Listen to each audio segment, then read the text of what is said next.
Hello friends, welcome to my channel JH Edutech. आज हम बात करेंगे एनीमिया के बारे में। According to WHO World Health Organization के मुताबिक अनीमिया एक ऐसी कंडीशन है जिसमें हमारा बॉडी का रेड ब्लड सेल काउंट है या फिर जो हेमोग्लोबिन है वो कम हो जाता है नॉर्मल से। तो एक नॉर्मल हेमोग्लोबिन होता है 8 से लेके 12 ग्राम पर DL। तो अगर आपका हेमोग्लोबिन 8 से कम है तो हम उसे एनीमिया कहते हैं। एनीमिया के सिम्टम्स में सबसे पहले आता है फैटी एक बहुत कॉमन सिम्टम्स है एनीमिया में। फैटी मतलब थकान। दूसरा है वीकनेस मतलब कमज़ोरी होने लगेगी आपको हर चीज़ में, आप कोई भी काम ठीक से नहीं कर पाओगे। और अगर आपका एनीमिया सीवियर कंडीशन में है तो आपके आंखों का जो कलर है वो पीलापन में चेंज हो जाएगा। इवन हाथों में भी और पैरों में भी आपका हाथ का और बॉडी का कलर चेंज हो जाएगा। जो नॉर्मल हमारा रेड और पिंक कलर में दिखता है वो पीलापन में कन्वर्ट हो जाएगा। आपके हाथों में और पैरों में ठंड लगने लगेगी, अजीब सा ठंड रहेगा और रातों में नींद ठीक से नहीं आएगा। इवन आपके पैरों में खूब दर्द होगा। और एनीमिया अगर सीवियर कंडीशन में है तो आपको चेस्ट पेन होगा, छाती में खूब दर्द होगा। अनीमिया के बहुत सारे टाइप्स होते हैं। पहला है आयरन डेफिशिएंसी अनीमिया। इसमें हमारे बॉडी में जो आयरन का काउंट है वो कम हो जाता है, इसीलिए आयरन डेफिशिएंसी अनीमिया में से कहते हैं।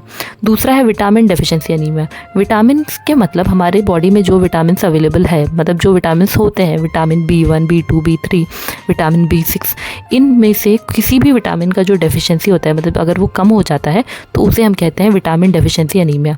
तीसरा है अनीमिया फॉर इन्फ्लामेशन। मतलब अगर हमारे बॉडी में कोई इन्फेक्शन है, किसी चीज़ का इन्फेक्शन हो गया और उसके कारण हमारा जो हेमोग्लोबिन है वो बढ़ नहीं पा रहा है, वो कम होते जा रहा है, तो उसे हम कहते हैं anaemia for inflammation.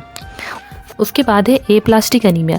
Aplastic anaemia में जितना हमारे बॉडी में हेमोग्लोबिन बनना चाहिए वो उतना नहीं बन पाता है, तो उसीलिए हम उसे एप्लास्टिक अनीमिया कहते हैं। मतलब absence of producing enough blood in our body. हमारे शरीर में अच्छे से ब्लड नहीं बन पाता है जितना हमारे शरीर को चाहिए होता है।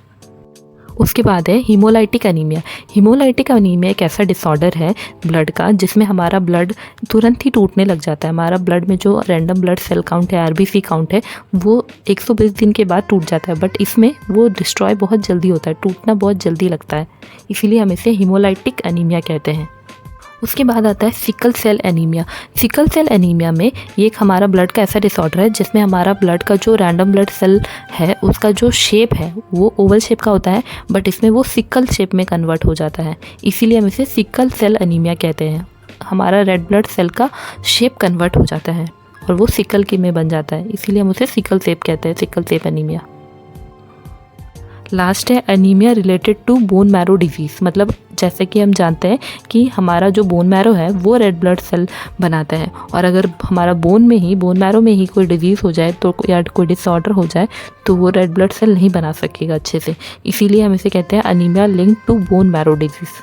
अभी के लिए इतना ही। अनीमिया के बारे में हम और जानेंगे अपने नेक्स्ट वीडियो में। तब तक के लिए please do like, share and subscribe. Thank you.